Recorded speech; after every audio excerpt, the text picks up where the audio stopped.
नमस्कार साथियों। पिछले वीडियो में हम लोग ने देखा था कि सेट किसे कहते हैं। हम लोग ने अच्छे से सीख लिया था कि सेट किसको कहते हैं। सेट पहचानने के लिए हम लोग सीख चुके थे। आज हम लोग ये देखेंगे कि सेट को रिप्रेजेंट कैसे करते हैं, सेट को दर्शाते कैसे हैं, है ना। समुच्च को हम लोग किस तरह से दिखाते हैं वो आज सीखने वाले हैं। उससे पहले एक छोटा सा चीज छूट गया था जो हम आज बता देते हैं, ठीक है। तो देखो, एक सिंबल होता है ये, इसको हम लोग कहते हैं बिलोंग्स टू। बिलोंग्स टू जिसका मतलब होता है कि सदस्य है, सदस्य है। जैसे अगर लिखा जाए कि ए बिलोंग्स टू एन, एन का मतलब पता है हम लोग को कि नेचुरल नंबर होता है। इसको भी बता देते, नेचुरल नंबर, प्राकृत संख्या। तो अगर कहीं पे लिखा हुआ है ए सदस्य एन, तो इसका मतलब क्या हम समझेंगे। अगर कहीं भी लिखा हुआ है एक्स सदस्य एन, तो इसका मतलब हम लोग क्या समझेंगे कि एक्स जो है वो नेचुरल नंबर है या प्राकृत संख्या है ना।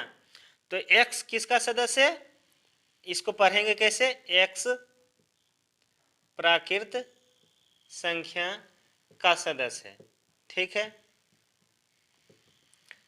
अगर ऐसा लिखा रहे तो हम लोग को ये समझना है कि ये इसका सदस्य है।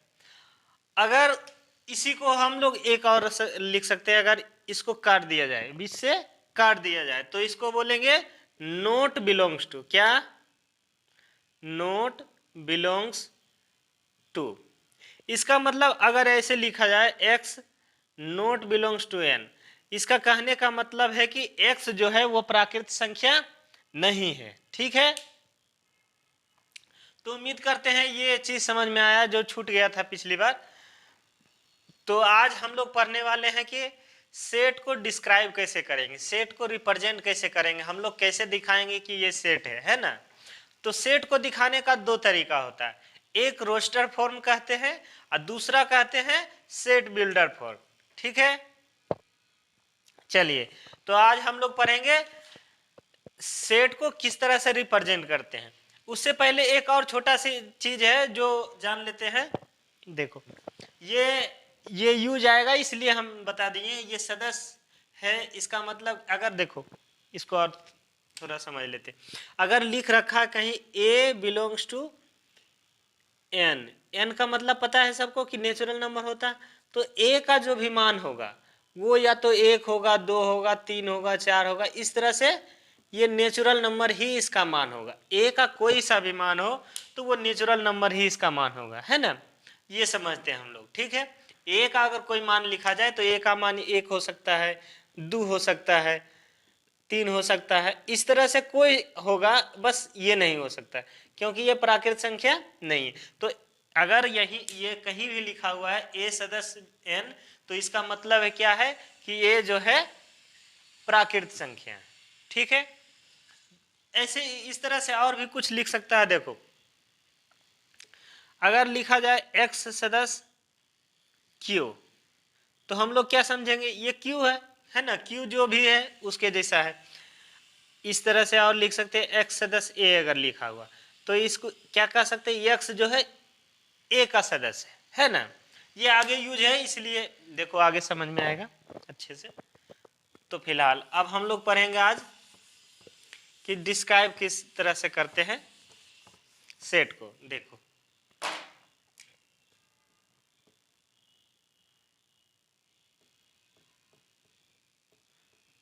Description of set. तो सेट को दो तरीका से हम लोग रिप्रेजेंट करते हैं, एक तो रोस्टर फॉर्म।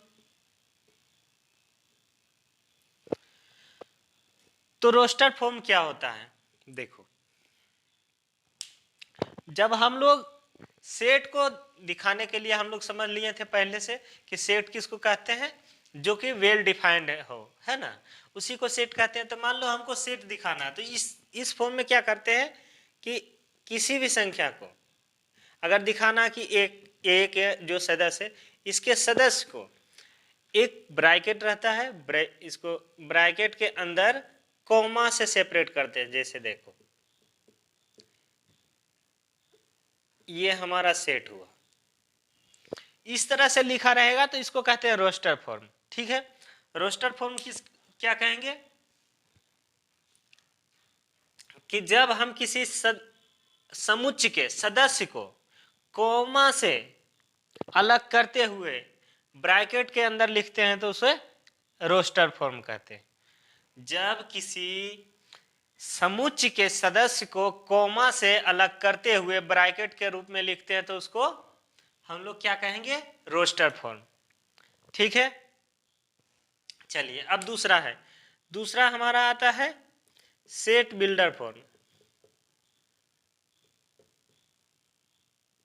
देखो सेट बिल्डर फॉर्म क्या होता है, सेट बिल्डर फॉर्म दोस्तों किसको कहेंगे, इसमें क्या है ना, बस यही चीज रहता है ना, इसमें क्या रहेगा, बस इसको हम लोग कॉमा से सेपरेट करते हैं।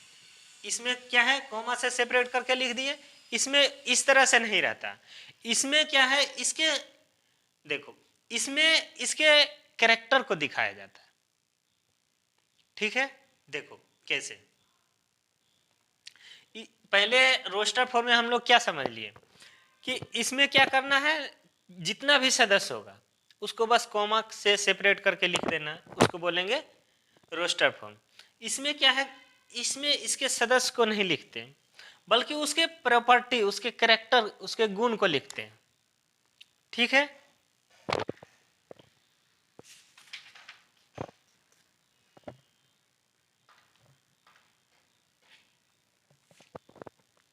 देखो इसमें क्या करते हैं, मान लो हमको दर्शाना है कि जैसे यही दिखाना है, एक सेट ले लेते हैं, देखो 1 2 3 4, इसको दिखाना है ना, तो इसको दिखाने के लिए इसका एक प्रॉपर्टी होना चाहिए, है ना, उसके अकॉर्डिंग इसमें लिखेंगे। देखो तो इसको कैसे लिखेंगे, इसी को लिखना है तो क्या लिखेंगे, ये यहाँ लिख देंगे x कोलन यक्स सदस्य नेचुरल नंबर। ये x जो है प्राकृत संख्या, और क्या है, x जो है प्राकृत संख्या है। ठीक है, x क्या है, प्राकृत संख्या, और क्या है, x प्राकृत संख्या है, और क्या है, n जो है छोटा है किससे, 4 से, 5 से कर सकते हैं, ऐसे कर सकते हैं। ठीक है, तो इस तरह से लिख सकते हैं। और भी तरीका है, इसको एक और तरीके से लिख सकते हो, देखो x ये दे सकते हैं। ठीक है, और x सदस्य n, और फिर यही n लेस देन 5,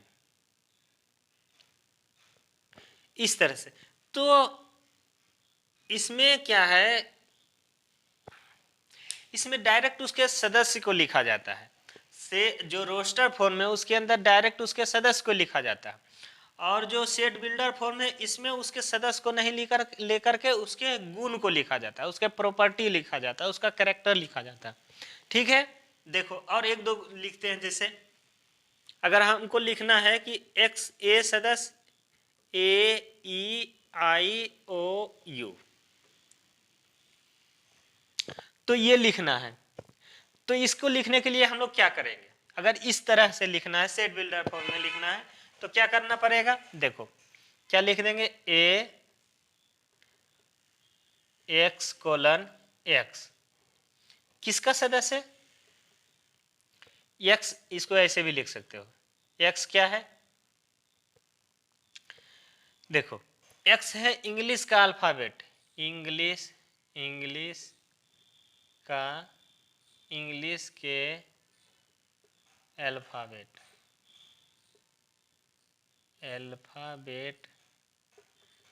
का वोवेल, ऐसे लिख सकते हैं, है ना। एक्स क्या है, एक्स इंग्लिश के अल्फाबेट का वोवेल है, तो इस तरह से हम लोग दर्शा सकते हैं।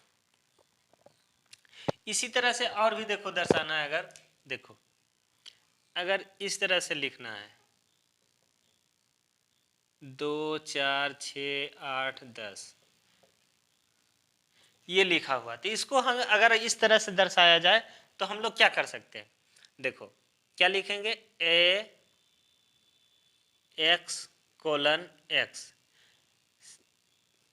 ये किसके बराबर है, या लिख सकते हैं एक्स सदस्य एन लिख दो,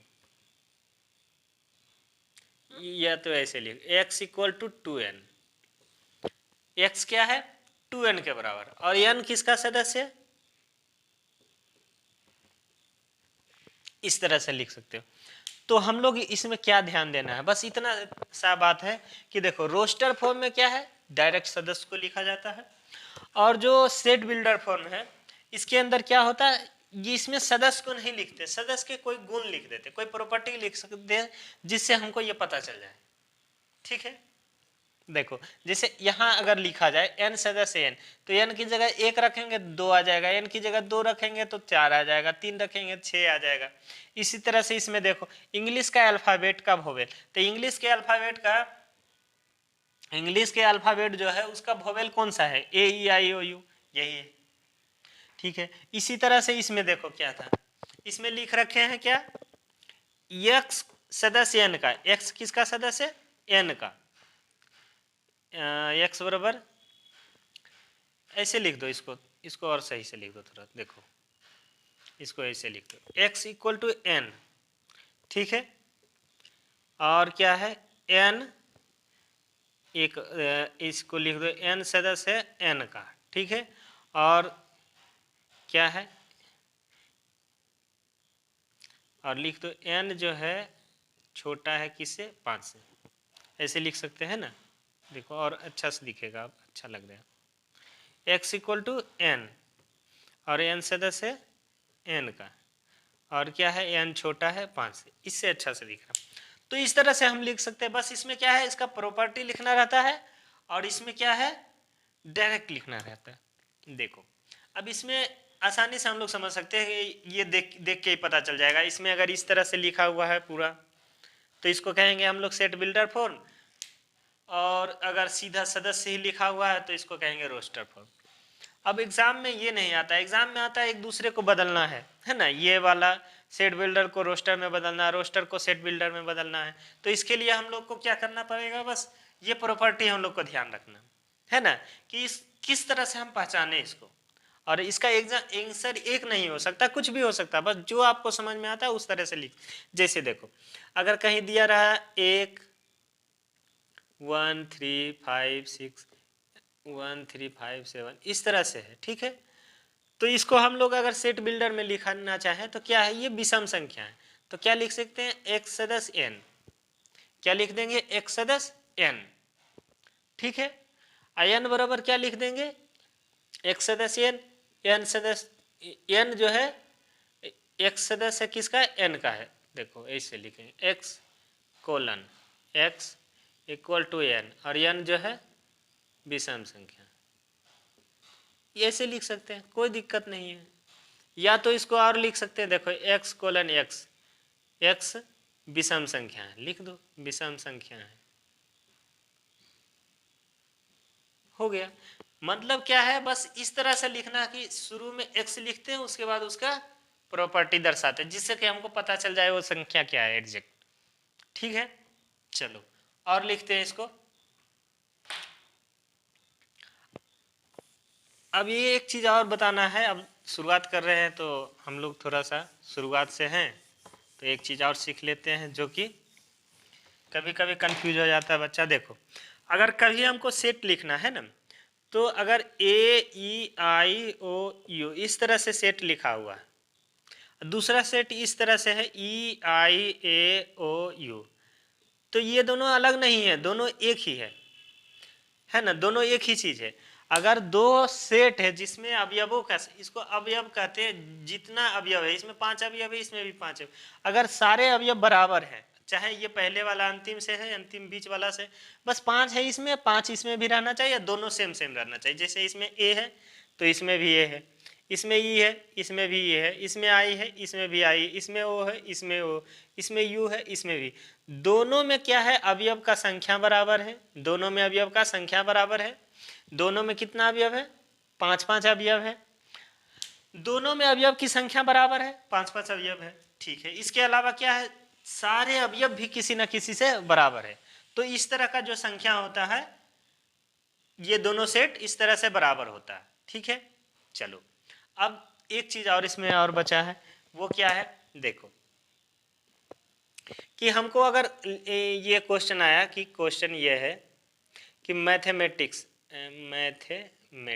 इसको अंग्रेजी में लिखो तो अच्छा लगे, MATHEMATICS, इसको हमको ये दिया हुआ है, इसको कहता है कि इसको यूज करके हमें सेट प्रोड्यूस करना, क्या करना है, सेट बनाना है। तो सेट बनाने के लिए क्या करेंगे, यहां से लिख देंगे MATHE। अब देखो दोबारा M आया है, M दोबारा आया, तो इसको दो बार नहीं लिखेंगे, कोई भी संख्या हो उसको एक ही बार लिखेंगे। देखो A भी दोबारा आया, ये भी नहीं लिखेंगे, T भी देखो दोबारा आया, ये भी नहीं लिखेंगे, I लिखेंगे हम, ठीक है। और क्या लिखेंगे, CRS। इस तरह से हमारा सेट बने।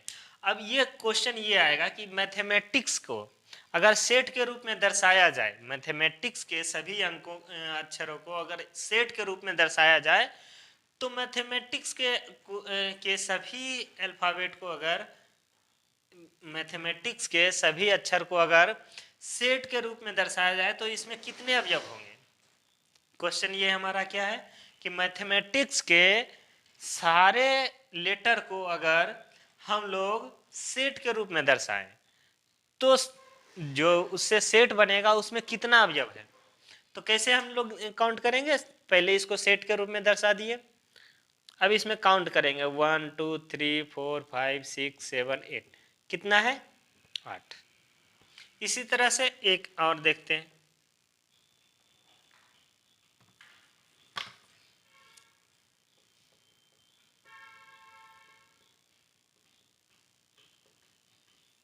देखो ये हमारा है ज्योमेट्री। तो इसमें कह रहा है कि ज्योमेट्री को अगर हम सेट के रूप में दर्शाएं तो जो इससे बनने वाला सेट है उसमें कितना अवयव होगा। तो देखो एक लिखेंगे G, फिर E, फिर O, फिर M, फिर से E आया, देखो E दो बार है तो दोबारा नहीं लिखेंगे, एक ही बार लिखना। फिर T आया है, T हो गया, फिर R आया है, फिर Y आया।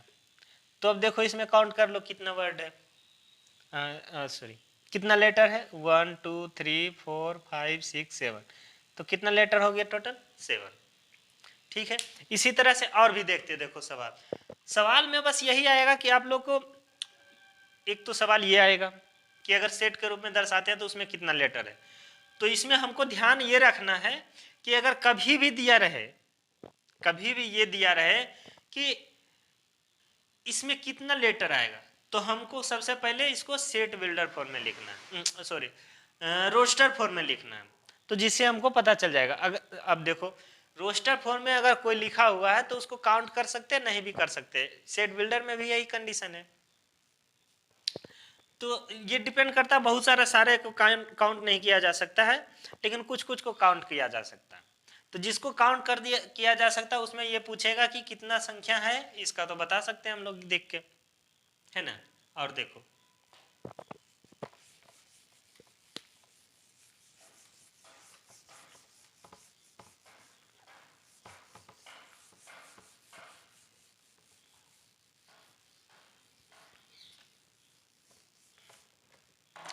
अब सवाल आता है कि देखो सवाल ये आता है हमारा कि कोई दिया हुआ संख्या है रोस्टर फॉर्म में, ठीक है, उसको हमको सेट बिल्डर में बदलना है। देखो क्या दे रखा है कि 1/2, 2/3, 3/4, 4/5, 5/6, इस तरह से दे रखा है। अब इस संख्या को बदलना है, ये जो हमारा सेट है इसको लिख दो, इसको क्या करना है, दिए गए सेट को किस में बदलना है, सेट बिल्डर फॉर्म में बदलना है। सेट बिल्डर जो दिया गया है हमारा, इसको सेट बिल्डर फॉर्म में बदलना है। तो कैसे बदलेंगे, देखो बस इसको थोड़ा सा दिमाग लगाना है, सोचना है इसके बारे में कि क्या इसका प्रॉपर्टी लगा सकते हैं। आपका आंसर कुछ भी हो सकता है, जरूरी नहीं कि हम जो बता रहे हैं आंसर वही आपका हो, आपका कुछ और भी हो सकता है ना। बस जो आपका आंसर है उस पे ये लागू होना चाहिए कि उससे यही आना चाहिए, दूसरा नहीं हो। देखो हम इसको कैसे लिखेंगे, इसको ऐसे लिख सकते हैं एक्स, यहाँ एक्स है, ये एक्स क्या रिप्रेजेंट करता है, इसके अवयव को, ठीक है। अब ये एक्स किसके बराबर है, तो हम इसको लिखेंगे x equal to n upon n plus one. क्या लिख रहे हैं कि एक्स जो है किस क्या है, एक्स जो है 1x x equal to n upon n plus one है। तो इससे हमारा क्या है, एन की जगह अगर एक रखेंगे तो एक, लेकिन इसके बाद हमको लिखना पड़ेगा क्या, एन सदस्य एन, एन जो है एन का सदस्य है। उसके बाद एन का मान कितना से बड़ा नहीं होना चाहिए, एन का मान 5 से बड़ा नहीं होना चाहिए, क्योंकि अगर 5 से बड़ा हो जाएगा तो फिर क्या होगा, फिर आगे चल जाएगा, ठीक है। अगर 5 से बड़ा हो गया तो देखो 5 से बड़ा अगर 6 रख देंगे तो 6/7 आ जाएगा, जो गड़बड़ हो। तो हमारा इतना ही आना चाहिए। तो देखो अब यहाँ से मान रखते हैं, इसको ऐसे भी लिख सकते हो, कोई दिक्कत है नहीं कि एन का मान 1 से ऐसे लिख सकते हो, एन का मान 1 से लेकर के 5 तक है। देखो अब बैठाते हैं इसको, देखो अगर एन की जगह 1 रखेंगे, एन की जगह 1 रखोगे तो क्या हो जाएगा, 1 प्लस 1 कितना हो गया, 1/2, जो ये आ गया। अगर एन की जगह 2 आ गया तो 2 प्लस 1 क्या हो जाएगा, 1/3। एन की जगह 3 रखेंगे तो 3 प्लस 1 बराबर क्या हो जाएगा, 1/, सॉरी यहाँ ये भी ना रखना, इस तरह से आ जाएगा, है ना। तो हमारा ये वाला आ रहा है। अगर एन की जगह 4 रख दो, देखो एन की जगह 4 रखेंगे तो 4 प्लस 1 क्या रहा है, 4/5। एन की जगह 5 रख दिए तो 5/5 प्लस 1 कितना आ जाएगा, 5/6। तो इस तरह से हमारा ये वाला आ रहा है, ठीक है। चलो ये वाला हमारा आ गया, है ना। तो इस तरह, अच्छा यही अब हम जो लिखें यही लिखना है, ये कोई जरूरी नहीं है कि यही आपका आंसर, कुछ और भी आ सकता है। देखो हम लोग इसको ऐसे भी लिख सकते हैं, एक्स कोलन यहाँ एन लिख दे, n-1 लिख दे, यहाँ n लिख दे, ये भी तो हो सकता है, कोई दिक्कत हो रहा है। बस इससे एक छोटा रहना चाहिए, ऊपर वाला छोटा है वही तो करना है। देखो और क्या कर सकते हैं, n किसका सदस्य है, नेचुरल नंबर का। अब n का मान कितना से रखना है, देखो 1 रखोगे तो 0 आ जाएगा, 1 रखेंगे तो यहाँ 0 आ जाएगा, तो 1 नहीं रख के क्या रखेंगे, 2 से रखेंगे, n का मान 2 से रखेंगे। कहाँ तक रखना है, 2 से रखना है, 6 तक रखना है, क्योंकि अगर 5 रखोगे तो 5 रखोगे तो ये आएगा नहीं, क्योंकि 5 - 1 4 ही होगा। 6 रखेंगे तो 6 आ जाएगा, तो ये भी लिख सकते हैं। तो हमारा आंसर ये भी हो सकता है, ये भी हो सकता है ना। मतलब दोनों में से कोई भी लिख सकते हैं, कोई दिक्कत नहीं है कि यही, कोई जरूरी नहीं कि यही रहेगा, ऑप्शन में कुछ भी रह सकता है, ये भी रहेगा, ये भी रह सकता है। बस हम लोग को ध्यान देना है कि जो हम परफॉर्म कर रहे हैं, जो बना रहे हैं, उससे यही आना चाहिए। इसके अलावा कुछ आ रहा है तो वो हमारा आंसर नहीं रहेगा, है ना। जैसे यही लिख देता, और यहाँ पे क्या लिखता है, देखो इसको ध्यान देने वाली बात है कि ये हम रख के देखेंगे। 2 रखेंगे तो कितना आ जाएगा, ये आ जाएगा। 3 रखेंगे तो ये आ जा रहा है, 4 आ रहा है तो ये, 5 आ रहा है, 6 रखेंगे तो ये। अगर इसी को रख देता है ना, देखो एक ये लिख देते हैं, एक्स n/n+1 यही रखता है ना, और यहाँ n सदस्य n लिख देता है, और क्या है, 2 से बड़ा, n से बड़ा 5, ये अगर रखा है, ये भी तो दे सकता है। देखो इसमें दिक्कत कहाँ है, इसमें दिक्कत ये है कि ये जब 2 रखोगे तो हमारा क्या आ जाएगा, यहाँ पे ये आ जाएगा, 2 रख के देखो, 2 रखेंगे तो 2 + 1 3, 2/3 आ रहा। इसी तरह से जब 5 रखेंगे तो 5/6 आ रहा। क्या आ रहा है, 5 रखेंगे तो 5/6 आ रहा। लेकिन इसमें एक कम गया, क्या कम गया, 1/2 नहीं आया। क्या नहीं आया, 1/2 नहीं आया, तो हमारा ये वाला ऑप्शन नहीं हो पाएगा, है ना। तो ध्यान इस बात का देना है कि ये तभी होगा जबकि ये सारा आ जाएगी, जितना ये भी है उतना ही ये इसमें भी आना चाहिए। ये नहीं कि इसमें कुछ और आ रहा है, इसमें कुछ और नहीं, दोनों में सेम आना चाहिए, ठीक है। चलो अब जल्दी से आप लोग